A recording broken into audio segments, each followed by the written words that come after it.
Selamat Hari Paskah buat kita semua, Bapak Ibu Saudara. Ya, saya melihat hari ini wajah-wajah yang sangat bersukacita karena kita tahu hari ini Tuhan kita Yesus Kristus sudah bangkit. Amin. Katakan bersama-sama, Yesus sudah bangkit. Amin. Ya, Yesus sudah bangkit, Bapak Ibu Saudara. Kebangkitan Yesus menjadi bukti yang tidak bisa dibantahkan bahwa Yesus sudah menang mengalahkan maut. Amin.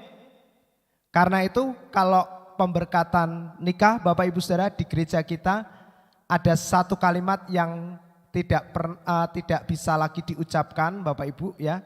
Jadi kalau sepasang pengantin diberkati di tempat ini khususnya ya, mereka kan dipersilahkan. Kita punya draft untuk janji nikah, tetapi ya rohaniawan bersepakat untuk memberikan kebebasan buat setiap pasangan pengantin itu membuat janji nikahnya sendiri gitu ya Bapak Ibu Saudara. Siapa tahu ada yang sangat romantis jadi bisa membuat janji nikah yang bagus ya. Nah tetapi kita kasih kisi-kisi. Nah salah satu hal yang tidak boleh ditulis atau diucapkan sebagai janji nikah adalah sampai maut memisahkan kita Bapak Ibu Saudara. Ya, karena saya beritahukan, maut itu adalah kematian kekal Bapak Ibu Saudara. Maut itu adalah musuh terakhir yang dikalahkan oleh Yesus. Sehingga tidak boleh diucapkan sebagai janji nikah. Ya, kalau mau ya sampai kematian. Ya, kematian yang memisahkan tubuh dari roh. Tetapi kalau maut Bapak Ibu Saudara itu adalah musuh terakhir. Ya, kematian kekal. Nah hari ini Yesus sudah mengalahkan maut, amin Bapak Ibu Saudara.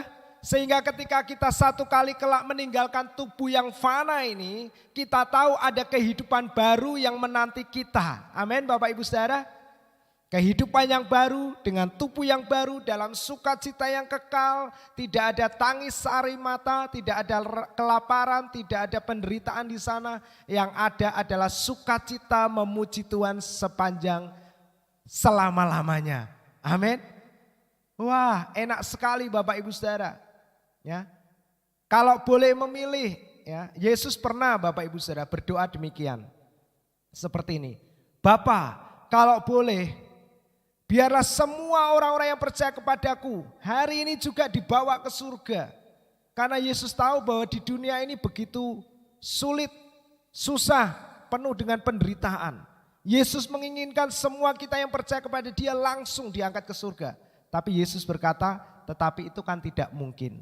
Nah Bapak Ibu Saudara, selama kita hidup di dunia, kita juga bisa menikmati surga di dunia ini. Amin. Karena apa Bapak Ibu Saudara? Karena kasih karunia-Nya telah dianugerahkan kepada kita. Amin jemaat. Ya. Kasih karunia itu apa Pak? Kasih karunia itu adalah sesuatu yang kita tidak bisa memperolehnya, tetapi diberikan kepada kita. Sesuatu yang kita tidak mungkin untuk bisa memilikinya.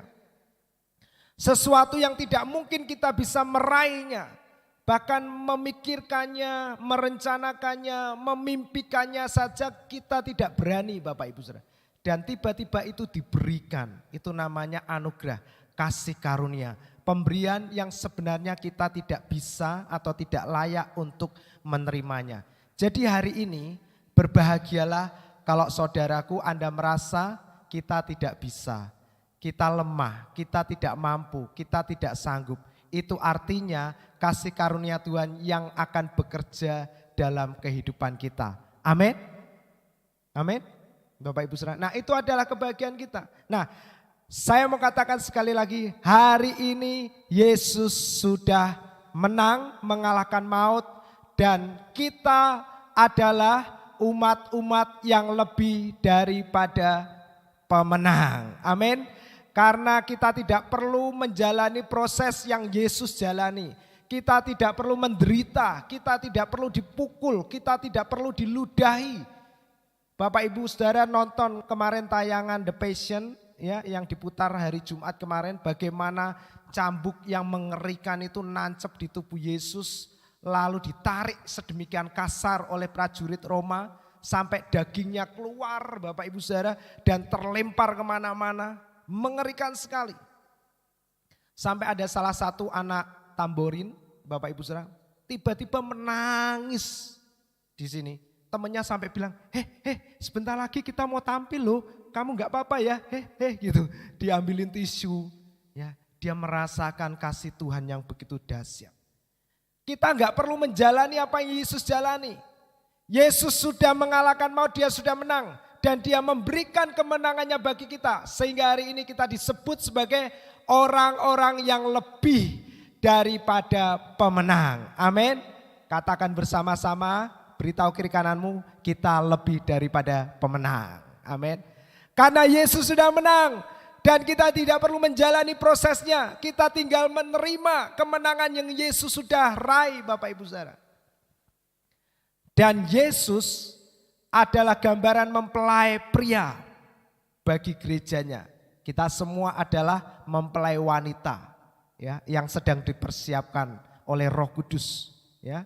Roh Kudus ini sedang mempersiapkan kita, Bapak Ibu Saudara, supaya kita menjadi mempelai wanita yang cantik, yang luar biasa, menyambut mempelai pria kita yang nanti akan datang. Jadi Alkitab berkata Yesus itu adalah gambaran suami, kepala suami di dalam pernikahan. Gereja adalah gambaran istri. Jadi hari ini para suami-suami katakan, aku sudah menang. Ayo 2-3 pria-pria suami-suami, yuk 2-3 sambil tangannya dikepalkan.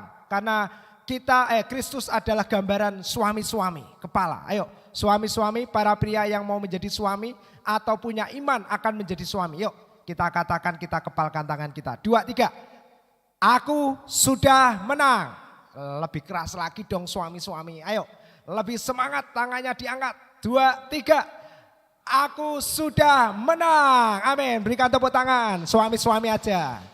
Nah, wanita-wanita, Anda adalah gambaran gereja Tuhan.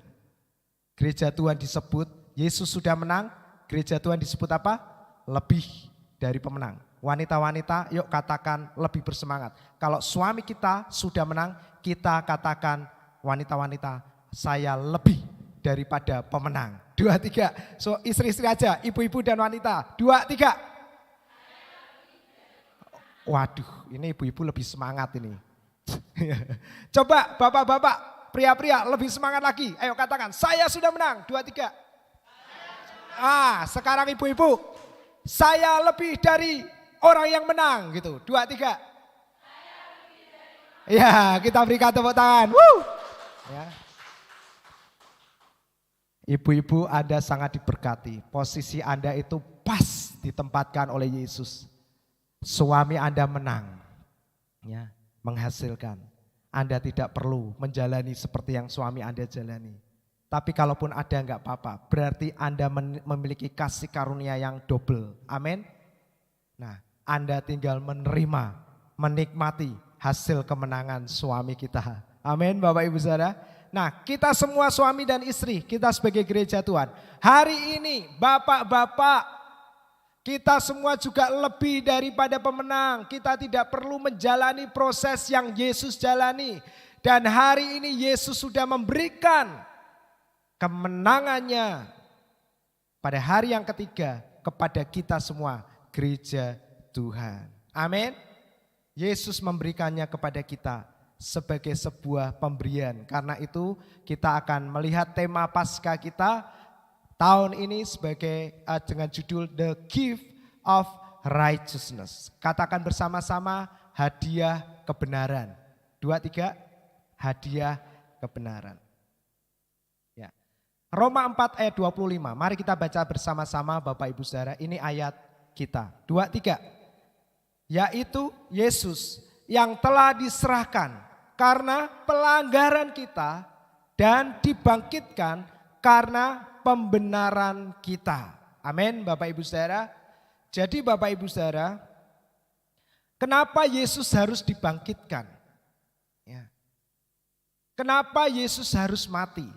Kalau itu hanya untuk menebus dosa-dosa kita, Bapak Ibu ya. Bahkan dalam ayat yang lain dikatakan, kalau Yesus tidak dibangkitkan, maka sia-sialah iman kita. Dan kita masih tinggal di dalam dosa. Yesus harus dibangkitkan Bapak Ibu Saudara. Ya. Makanya dalam satu hal yang lain dikatakan ini sesuatu yang sangat penting yang harus disampaikan. Bahwa Yesus telah mati dan Yesus sudah bangkit bagi kita. Paulus berkata ini adalah sesuatu yang penting yang harus jemaat ketahui Bapak Ibu Saudara. Kenapa Yesus harus dibangkitkan? Nah, ayat Roma 4 ayat 25 dikatakan Yesus dibangkitkan, katakan bersama-sama, karena pembenaran kita. 23. Karena pembenaran kita. Nah, kalau Yesus diserahkan, Yesus disiksa, Yesus mati karena setiap dosa, pelanggaran, kesalahan kita Bapak Ibu Saudara. Hal-hal yang kita lakukan ya, pelanggaran kita. Saya kemarin waktu nyiapin hal ini Bapak Ibu Saudara. Banyak hal yang kita langgar dalam hidup kita. Kita tahu itu baik, kita tahu itu salah, kita tahu itu tidak benar. Tapi kita tidak punya kemampuan atau kekuatan untuk menolak hal itu. Jangan berkecil hati Bapak Ibu Saudara jemaat yang dikasihi Tuhan. Paulus pun pernah berkata hal yang sama. Bahwa dia tahu hal yang baik, dia tahu hal yang benar. Tetapi justru yang salah, yang tidak baik dia lakukan. Kita tahu misalnya bahwa makan makanan ini terlalu banyak enggak bagus. Minum minuman seperti ini ya enggak bagus. Kita tahu setiap hari kita mesti jalan berapa ribu langkah? 10.000 atau 6.000 ya minimal segitu Bapak Ibu Saudara ya. Itu kalau 6.000 berapa kilo ya? Nanti coba cek. Kita tahu Bapak Ibu Saudara, banyak informasi yang kita tahu baik untuk kita lakukan dan kerjakan. Tetapi tubuh kita ini enggak bisa Bapak Ibu Saudara. Kita enggak punya kekuatan untuk melakukannya. Seandainya bisa seminggu, 2 minggu, sebulan, 2 bulan selesai. Ya kan? Saya beberapa waktu yang lalu sama istri, resolusi 2023. Makanya sayur-sayuran Bapak Ibu Saudara. Waduh, masuk hari pertama semangat belanja di pasar orang dua. Ya, terus buat sayur-sayur dipilihi ya. Katanya 5 warna, dihitung 5 warna. Sehari, 2 hari, 3 hari. Seminggu pecah telur, bisa seminggu. Ini berarti kita bisa rutin nih. Nah, masuk minggu kedua mulai ada urusan bangun, mulai ada urusan ini, buyar semuanya. Sekarang balik lagi sudah Bapak Ibu Saudara ya. Nah, berapa banyak Bapak Ibu Saudara kita atau orang-orang di sekitar kita pun mengalami hal-hal yang demikian. Kita tahu bahwa menabung itu bagus. Investasi itu juga sangat bagus. Kita diajarkan, saya percaya, hal-hal yang baik. Betul Bapak Ibu Saudara? Sejak kecil kita selalu diajarkan hal-hal yang baik. Setuju? Ya. Pernah kita diajarkan hal yang salah Bapak Ibu Saudara? Enggak pernah. Bahkan orang jahat sekalipun ketika dia punya anak, dia pasti mengajarkan hal yang baik. Enggak ada seorang tua ngomong, "Nak, besok ya kalau besar kamu jadi maling nak, ya toh, pencuri nak." Enggak ada Bapak Ibu Saudara. Sekalipun ayahnya pernah punya latar belakang seorang narapidana atau pencuri, tapi enggak akan pernah ngajarin anaknya demikian. Kita penuh dengan informasi hal-hal yang baik. Tapi kenyataannya Bapak Ibu Saudara, kenyataan, kita ngomong kenyataan ya, bahwa daging kita ini lemah.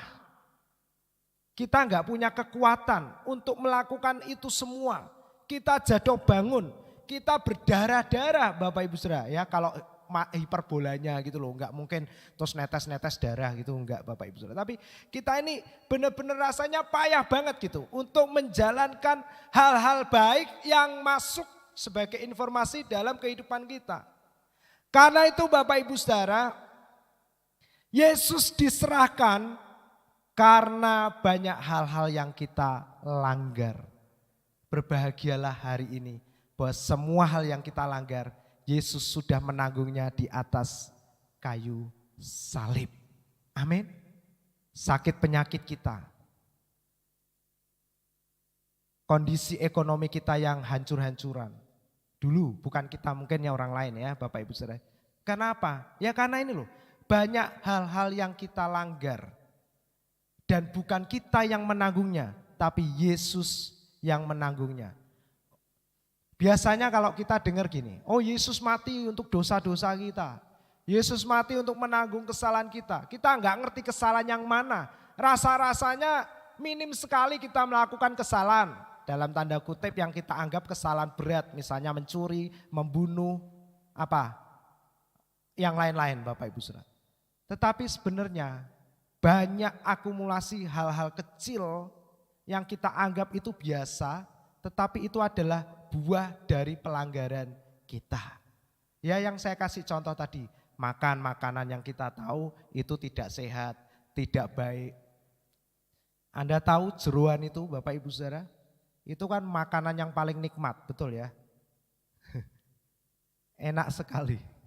Tapi kan itu tidak baik, apalagi kalau dikonsumsi berlebihan. Ya, banyak hal.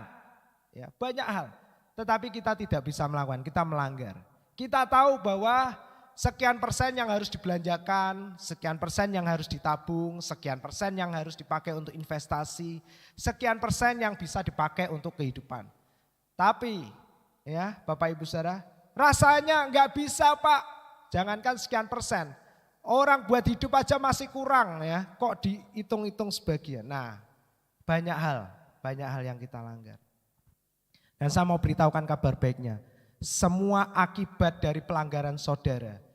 Kalau soal makan dan minum, masalahnya adalah kesehatan. Kita yang terganggu. Dan Yesus sudah menanggungnya di atas kayu salib. Ada berikan tepuk tangan Bapak Ibu Saudara. Jadi kalau hari ini Anda salah makan, Anda belum punya kemampuan untuk mengatur pola makan yang sehat.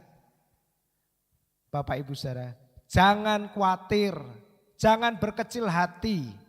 Yesus sudah menanggungnya di atas kayu salib. Amin.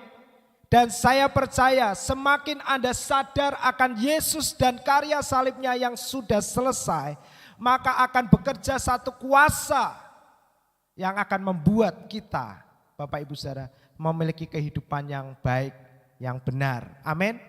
Jadi kehidupan yang benar itu harus dimulai dari persepsi yang benar dulu, pikiran yang benar dulu Bapak Ibu Saudara.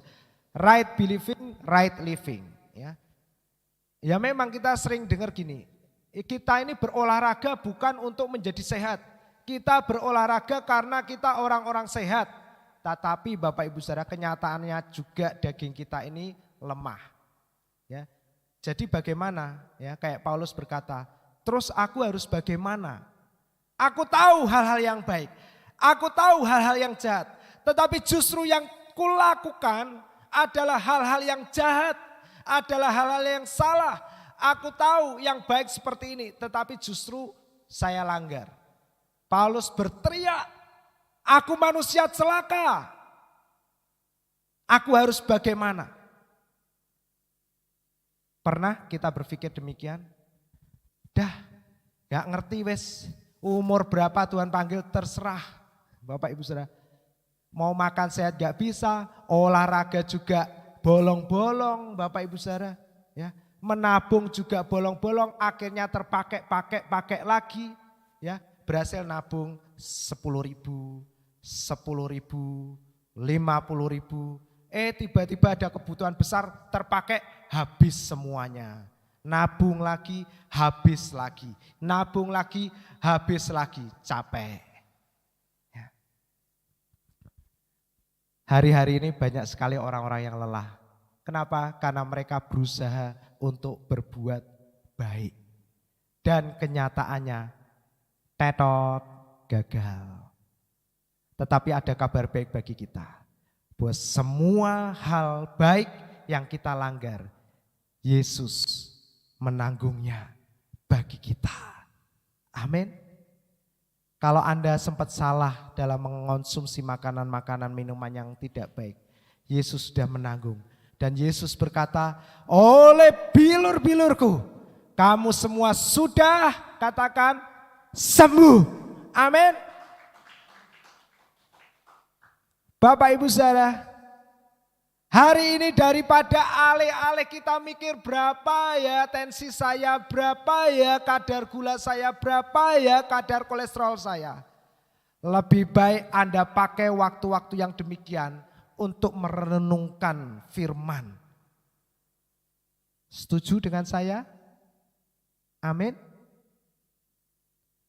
Daripada kalau Anda rasanya geringgingen, cekut-cekut, lalu Anda khawatir, Anda mikir, piye yo, cek porak yo, kontrol enggak ya, piro yo tensiku, jangan-jangan kolesterolku tinggi. Pakailah untuk merenungkan firman, konsumsi perjamuan kudus. Dan nanti Tuhan yang akan memimpin saudaraku semua. Amin. Dengan caranya, bukan dengan cara kita. Karena kalau cara kita, sumbernya itu mesti ketakutan. Percayalah Bapak Ibu Saudara. Amin.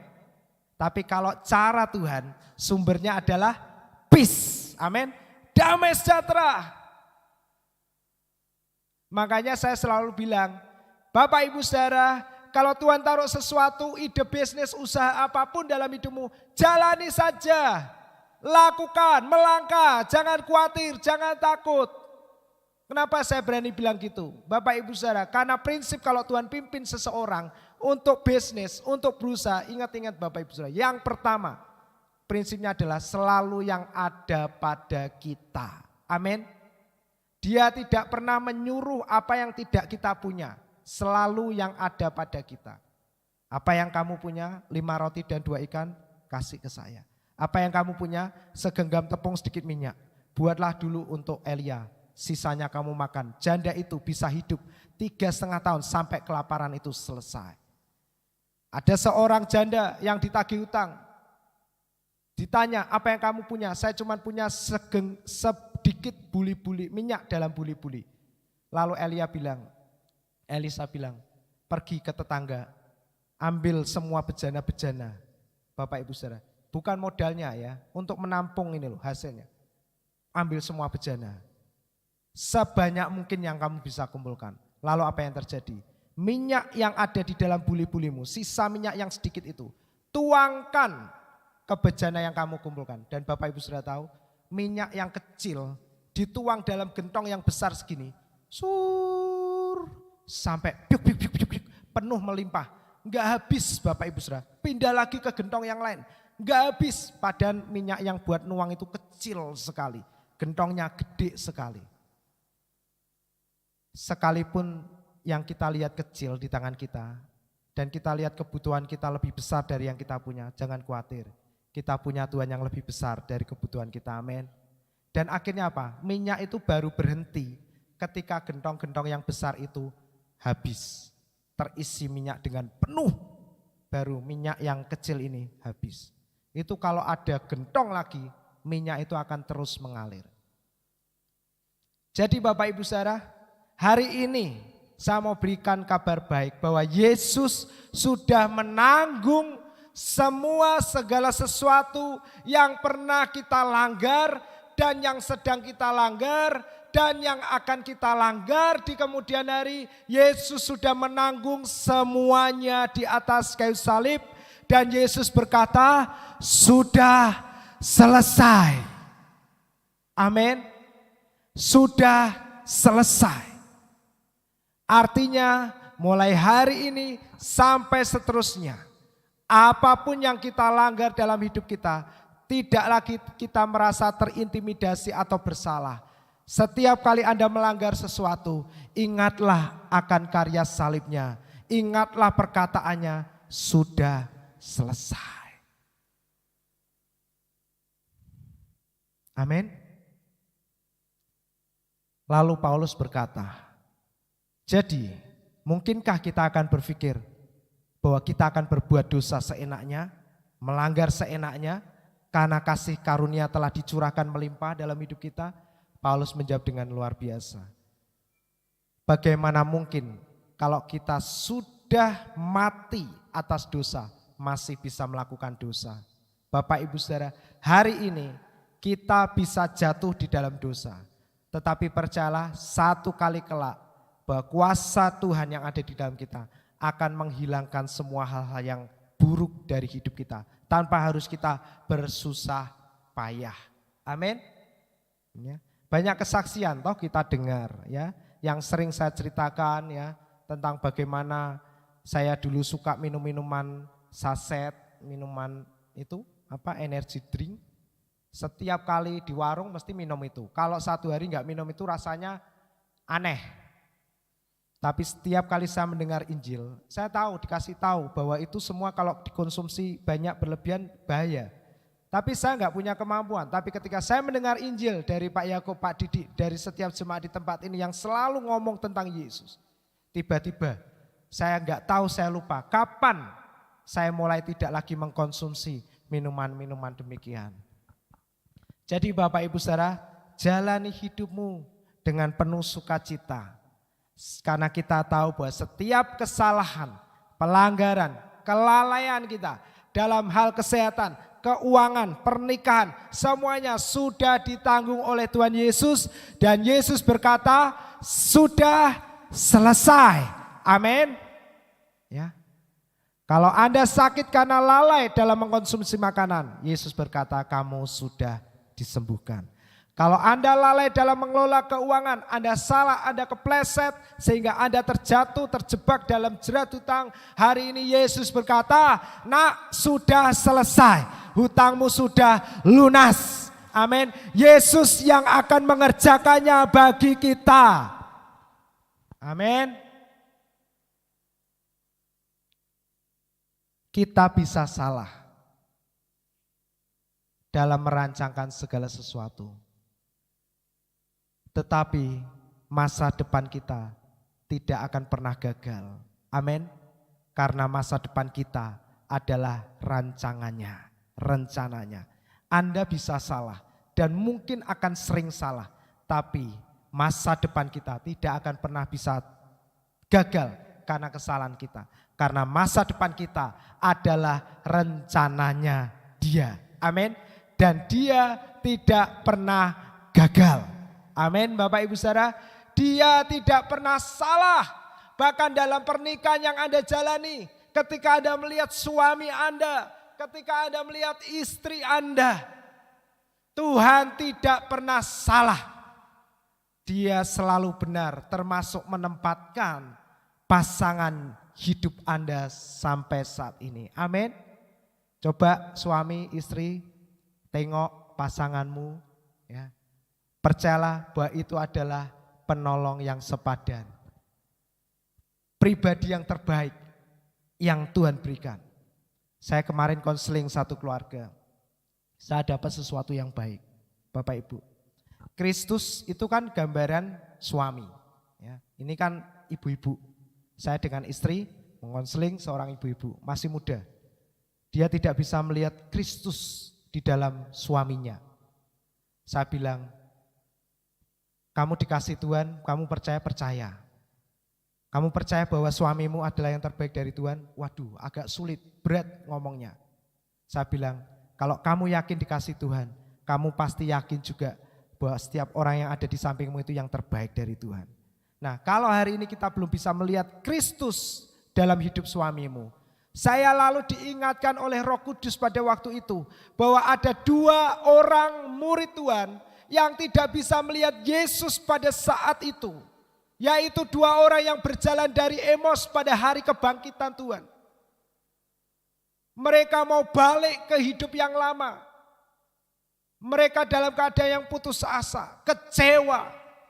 Waktu itu Yesus datang di antara mereka. Mereka bilang, apakah kamu orang asing di negeri ini? Kamu tidak tahu berita yang terjadi hari-hari ini. Padahal saat itu Yesus yang ada bersama-sama mereka. Mereka gak bisa lihat Yesus. Karena hati mereka tertutupi oleh kecewa, jengkel, marah. Bayangkan waktu Yesus belum disalib. Mereka teriak-teriak Bapak Ibu Saudara, Hosana. Bapak Ibu Saudara, mereka bersemangat. Mereka membayangkan mujizat-mujizat yang Yesus lakukan. Mereka ngomong benar ini, sudah betul ini. Bahwa orang ini adalah raja atas Israel yang dinubuatkan. Pas sudah. Mari kita deklarasikan Yesus menjadi raja. Lalu tiba-tiba mati. Mereka kehilangan pengharapan. Betul ini. Pria ini adalah pasanganku yang cocok, yang pas bagi saya.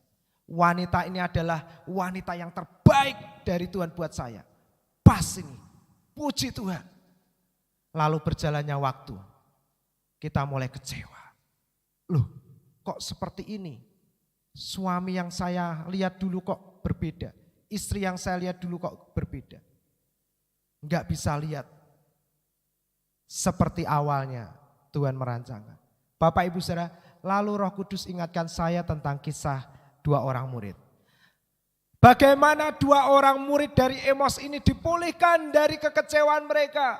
Dari kekecewaan mereka Bapak Ibu Saudara. Dari kesedihan mereka. Yang pertama yang Yesus lakukan pada waktu itu. Yesus gak langsung ngomong, kamu ya nek ngomong hati-hati ya. Itu kalau saya Bapak Ibu Saudara. Ini kan Yesus. Yang Yesus lakukan gak demikian.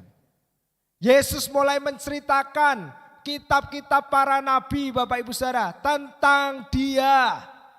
Artinya Yesus menceritakan dirinya kepada 2 orang murid itu. Yesus mengingatkan lagi. Dan yang kedua apa Bapak Ibu Saudara? Yesus memecah-mecahkan roti, artinya perjamuan kudus. Sehingga saya berikan 2 tips ini bagi ibu muda ini.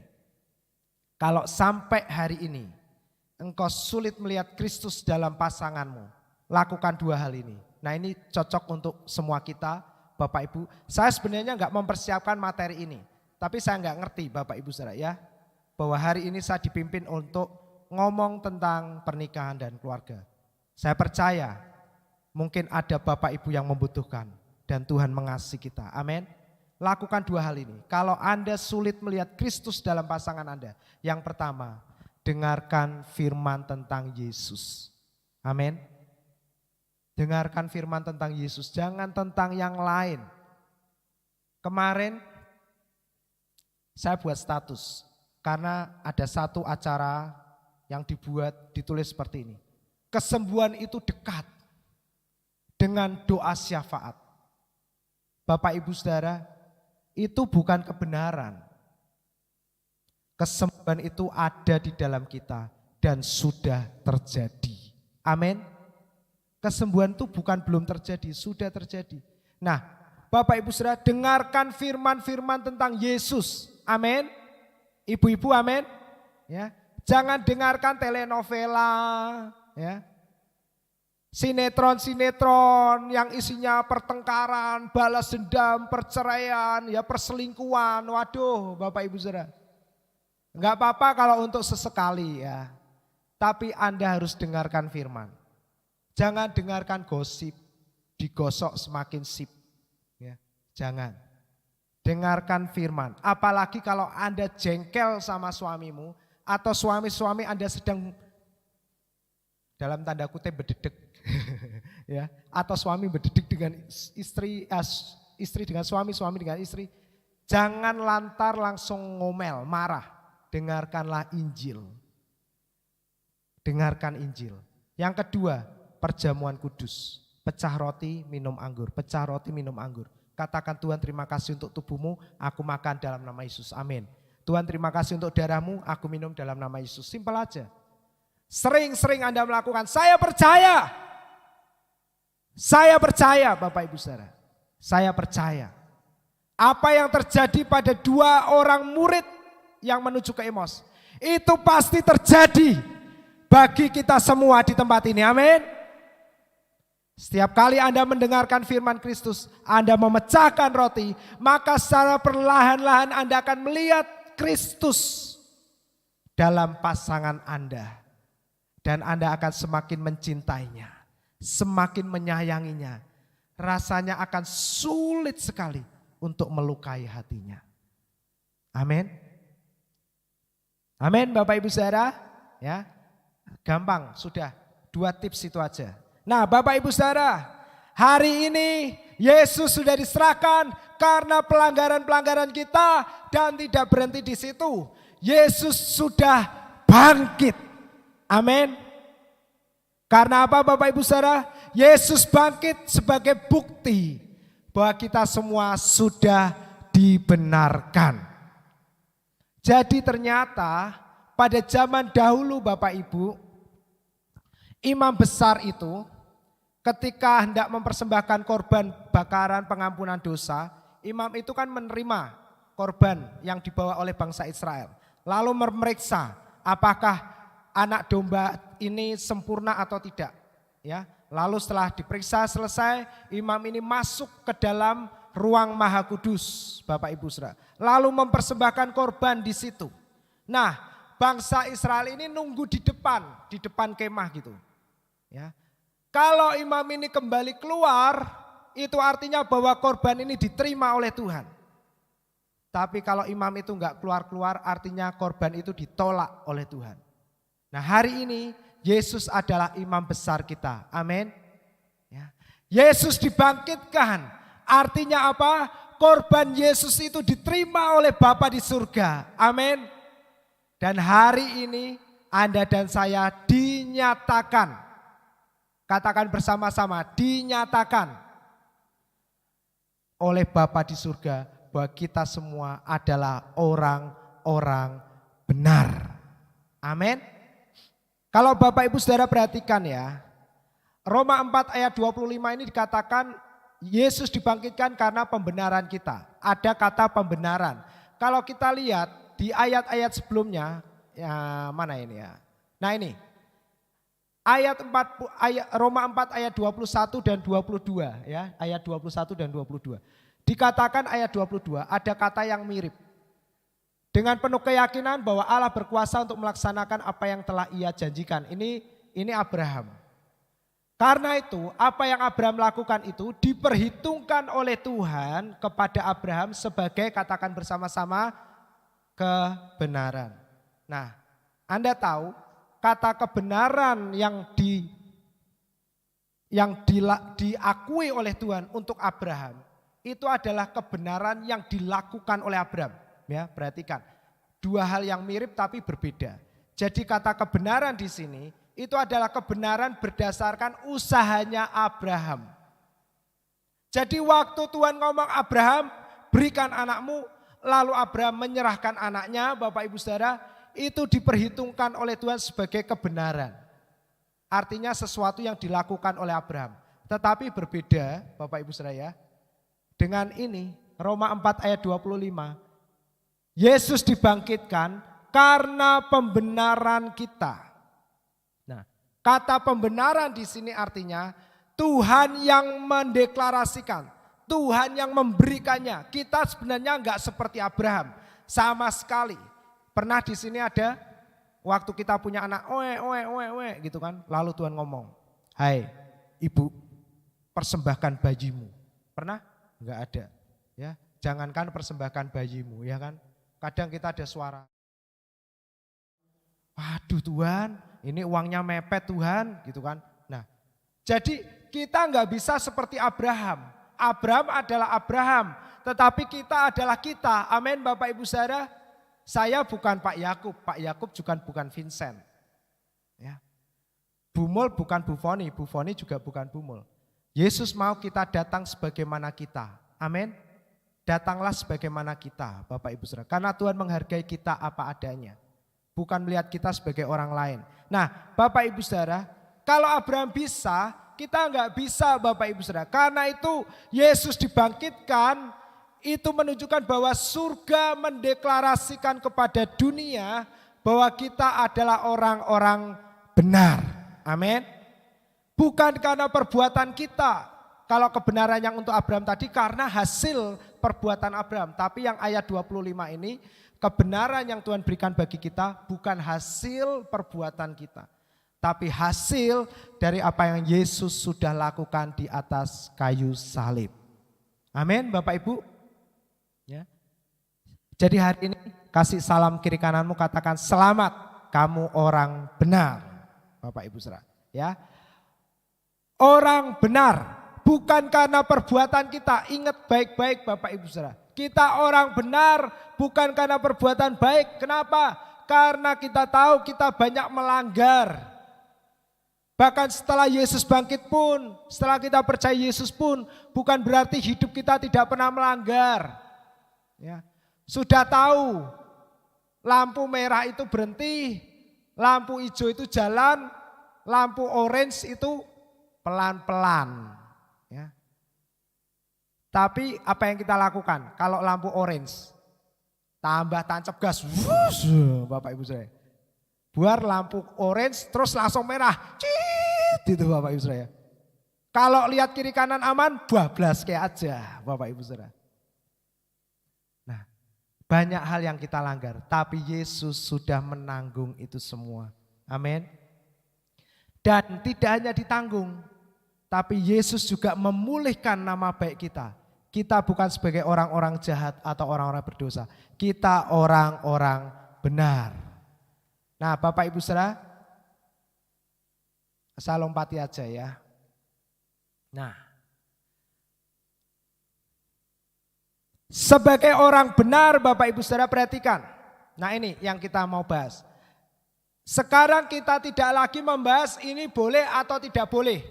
Setelah Yesus dibangkitkan, kita tidak lagi membahas tentang ini dosa atau tidak. Ini boleh atau tidak. Bukan itu yang kita bahas. Nah kita akan membahas kehidupan sebagai orang-orang yang sudah dibenarkan. Supaya Alkitab berkata kalau kita tahu, kita percaya, kita bisa berkata amin. Nah Bapak Ibu saudara, setelah kita dibenarkan Bapak Ibu saudara, kita menjadi keturunan Abraham. Amin. Katakan bersama-sama aku keturunan Abraham. Ya. Abraham itu adalah bapak orang percaya. Jadi ketika kita percaya, kita hidup oleh iman, kita percaya kepada Yesus yang telah mati dan dibangkitkan, kita disebut keturunan Abraham. Artinya kita mewarisi sifat bapak kita. Apa sifat Abraham? Dia tidak bimbang terhadap janji Tuhan. Demikian juga kita tidak bimbang terhadap janji Tuhan. Amin. Yuk katakan bersama-sama kalimat ini. Awali dengan kata-kata aku atau nama kita masing-masing. Ya. Jadi Vincent tidak bimbang terhadap janji Tuhan. Yang kedua, Vincent memiliki keyakinan. Nah gitu Bapak Ibu saudara. Boleh pakai kata saya, boleh pakai kata aku, boleh pakai kata kulo, boleh pakai kata I. Ya. Wu. Ya. Boleh pakai saya I am. Ya, terserah. Yuk, 2, 3. Vincent tidak bimbang terhadap janji Tuhan. Vincent memiliki keyakinan bahwa Tuhan berkuasa untuk melaksanakan apa yang telah ia janjikan. Mari berikan tepuk tangan. Jadi setelah kita dibenarkan, kita memiliki keyakinan terhadap janji Tuhan. Bahwa janji Tuhan itu pasti digenapi dalam hidup kita. Pasti. Amin. Jadi biarlah momentum pasca kebangkitan Tuhan di tahun ini menjadi momentum baru. Kalau selama ini kita ragu terhadap janji Tuhan, kita merasa lemah terhadap janji Tuhan. Karena mungkin banyak pengalaman-pengalaman yang terjadi yang sepertinya menjadi bukti bahwa apa yang kita doakan, apa yang kita percayai tidak terjadi seperti yang kita doakan. Lalu kita mulai lemah terhadap janji Tuhan. Bapak Ibu Saudara, pakailah momentum Paskah tahun ini untuk kita dibangkitkan kembali bahwa kita adalah keturunan Abraham. Seperti bapak kita, demikianlah kita. Amin. Kalau Abraham tidak bimbang, demikian juga kita. Amin Bapak Ibu Saudara. Hari ini jadikan momen Paskah untuk kita memiliki keyakinan lagi. Bangkit lagi Bapak Ibu Saudara. Jangan bimbang terhadap janji Tuhan. Dan percayalah bahwa Tuhan berkuasa untuk melaksanakan apa yang telah Ia janjikan. Amin. Berapa banyak janji Tuhan yang Anda percayai, yang Anda simpan dalam hidupmu. Bahkan kalau ada yang mulai mengubur dalam-dalam janji-janji Tuhan itu, sekarang bangkitkan lagi. Bangkitkan lagi. Yesus sudah bangkit untuk membenarkan kita. Supaya semua janji-janji Tuhan itu digenapi dalam hidup kita. Percayalah Bapak Ibu Saudara. Amin. Nah, ayat Roma 5 ayat 1 setelah Roma 4 ayat 25 masuk Roma 5 ayat 1. Bapak Ibu Saudara, sebenarnya Alkitab kita itu enggak ada pasal-pasal ya. Kalau dari terjemahan asli enggak ada pasal, enggak ada perikop. Semuanya itu runtut gitu. Jadi sebenarnya Roma pasal 5 ayat 1 ini juga bagian yang tidak boleh dipisahkan dari Roma 4 ayat 25. Karena Yesus telah dibangkitkan karena pembenaran kita, Alkitab berkata, oleh sebab itu hari ini, kita yang telah dibenarkan karena iman, katakan kita hidup dalam damai sejahtera. Amin. Ya. Orang-orang yang sudah dibenarkan hidupnya damai sejahtera. Enggak lagi kemerungsung, enggak lagi cembetut, enggak lagi susah, enggak lagi mecucu Bapak Ibu Saudara, MCC ya. Tapi hidupnya damai sejahtera, hatinya gembira, tubuhnya sehat diberkati Tuhan, rezekinya mengalir dengan lancar dan deras. Yang percaya katakan amin ya. Coba cek kiri kanan, ada yang MCC pagi ini merengut ya. Semua enggak ada ya. Dari tempat ini semuanya tersenyum ya. Jadi Bapak Ibu Saudara, kalau kita mulai mencucu ya, ingatkan suami-suami atau istri-istri, ayo kenapa mah, kenapa pak kok mencucu ya. Kasih tahu orang-orang yang mencucu itu, Yesus mengasihimu. Biarpun kamu mencucu, Yesus tambah sayang sama kamu. Kamu jadi cabi ya Bapak Ibu Saudara ya, mencucu. Nah, lambang atau tanda ekspresi orang-orang yang sudah dibenarkan itu, hidupnya plong, damai, sejahtera, enggak kemerungsung.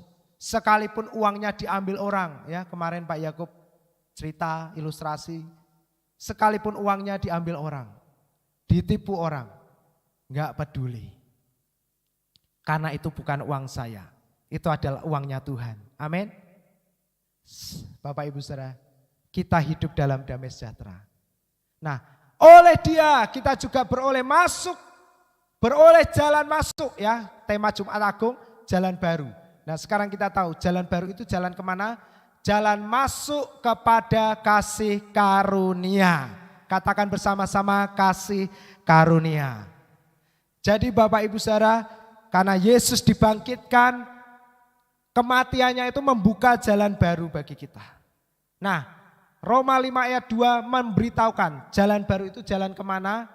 Jalan kepada hidup dalam kasih karunia. Amin. Ya, jalan masuk oleh iman kepada kasih karunia, di mana di dalam kasih karunia ini kita hidup dalam damai sejahtera.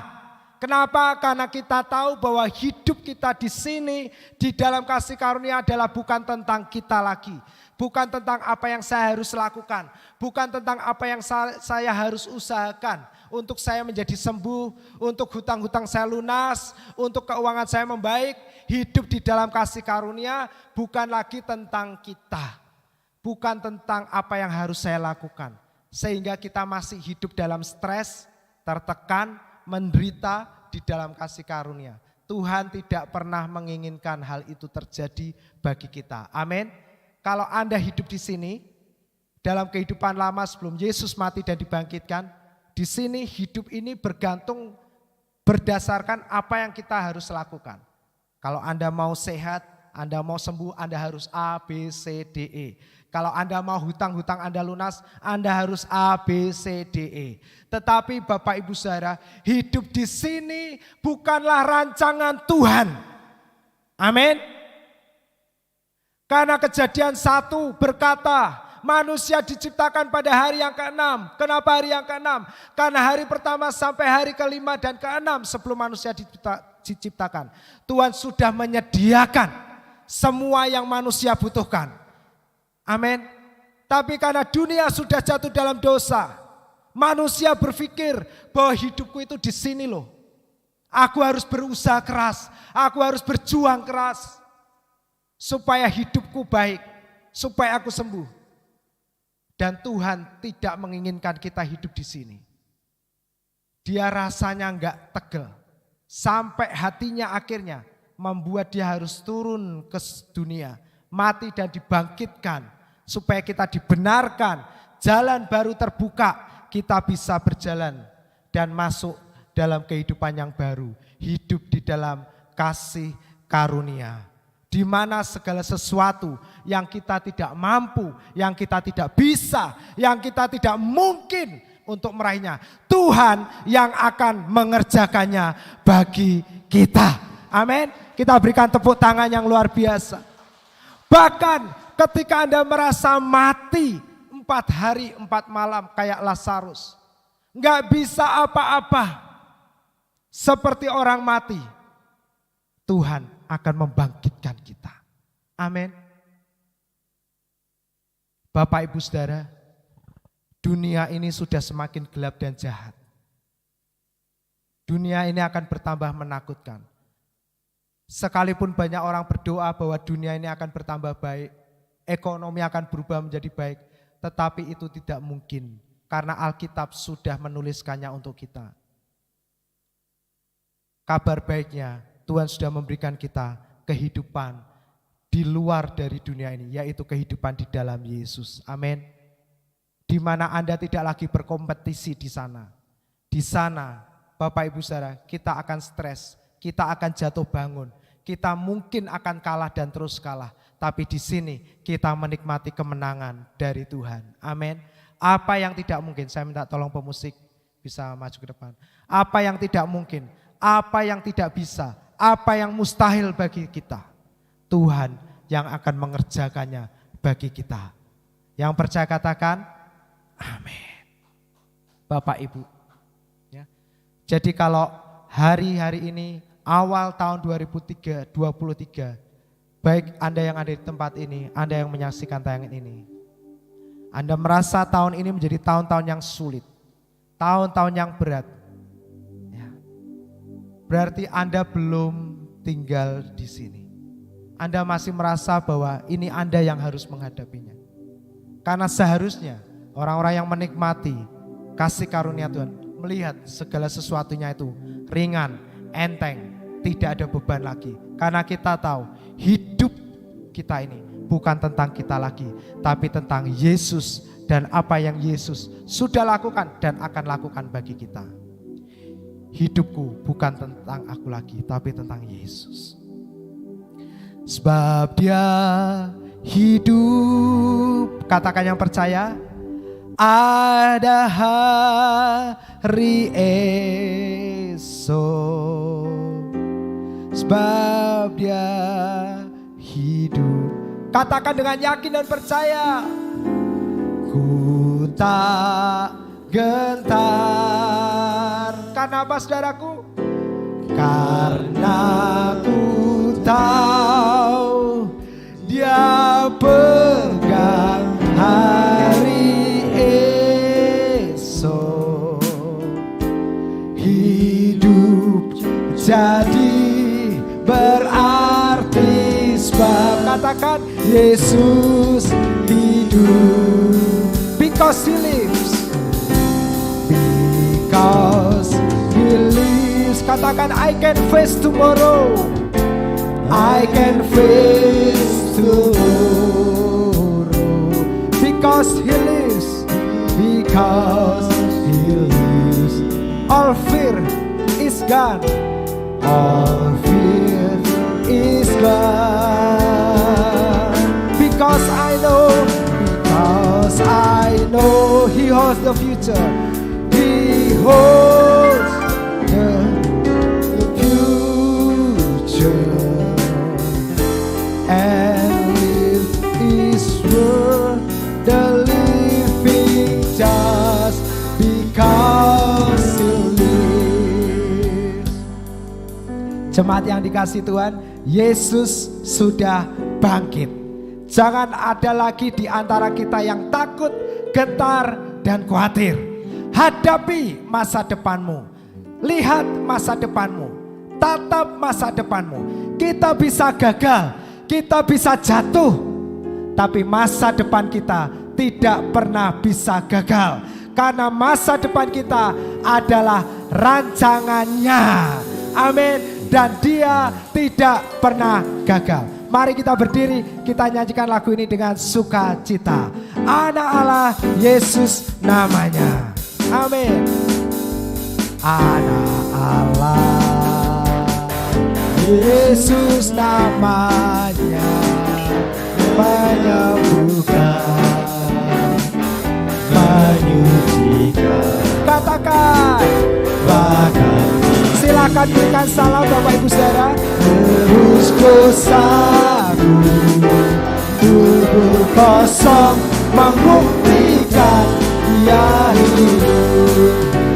Bapak Ibu Saudara, silakan menyeberang dari kiri ke kanan, kanan ke kiri. Tidak ada lagi pemisah di antara kita karena Yesus sudah bangkit. Ayo kasih salam kiri kanan, menyeberang, semuanya bersama-sama katakan selamat hari Paskah. Yesus bangkit, Yesus sudah menang. Ayo silakan. Sebab Dia hidup, ada hari ini. Ayo silakan bersalam-salaman. Kalau ada yang belum kenal, silakan bersalam-salaman. Karena ku tahu Dia benar hari esok. Katakan kubur kosong membuktikan Dia hidup. Katakan sebab Dia hidup, ada hari esok. Amin. Sebab Dia hidup. Katakan dengan percaya. Ku tak getar. Karena apa? Karena ku tahu Dia benar hari esok. Hidup jadi berarti sebab Yesus hidup. Katakan hidup jadi berarti sebab Yesus hidup. Sekali lagi bersama-sama jemaat Tuhan saja. Katakan hidup jadi berarti sebab Yesus. Lebih keras lagi Bapak Ibu Saudara, karena Dia sudah hidup. Berkatalah bersama-sama, hidup jadi berarti sebab Yesus hidup. Mari angkat kedua tangan kita bersama-sama. Tuhan menjaga dan melindungi kita. Pulanglah dengan membawa damai sejahtera yang daripada Yesus Kristus. Berkat Mazmur 91, perlindungan dari tempat yang maha tinggi dinyatakan dalam hidup kita masing-masing. Seisi rumah tanggamu diselamatkan. Tuhan menyinari engkau dengan wajahnya dan memberikan kasih karunia-Nya dalam hidupmu. Engkau terus naik menjadi kepala. Apa saja yang dipegang dan dikerjakan oleh kedua tanganmu diberkati Tuhan dan mendatangkan kemakmuran. Tuhan menghadapkan wajahnya kepadamu, memberikan damai sejahtera-Nya yang melampaui segala akal dan pikiran, memelihara hati, jiwa, roh dan pikiran kita, supaya kita bisa menikmati hidup di bumi ini seperti di surga. Roh-Nya yang kudus telah diutusnya tinggal menetap dalam hidup kita, menyertai, senantiasa menolong, menghibur kita, memberikan kekuatan kepada kita sampai Maranatha. Tuhan Yesus datang kembali pada kali yang kedua, menjemput kita bersama-sama di atas awan-awan yang permai. Semua yang diberkati Tuhan, semua yang umurnya panjang, semua yang sudah sembuh yang sehat dan percaya umurnya panjang, katakan bersama-sama amin, amin, amin. Selamat hari Paskah. Tuhan memberkati kita. Bapak Ibu Saudara, di depan ada hidangan santap pagi bersama-sama. Anda bisa menikmatinya bersama-sama. Tuhan memberkati kita.